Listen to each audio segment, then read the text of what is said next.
গণমাধ্যমকে ভারতের দালাল মুক্ত করতে হবে।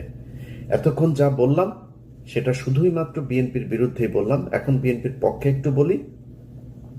ভাই, বাংলাদেশের মানুষ, আপনাদেরকে বুঝতে হবে 2001 থেকে 2005 সাল পর্যন্ত এই দেশে খালেদা জিয়াকে জঙ্গি নেত্রী বানানোর জন্য 21শে আগস্ট,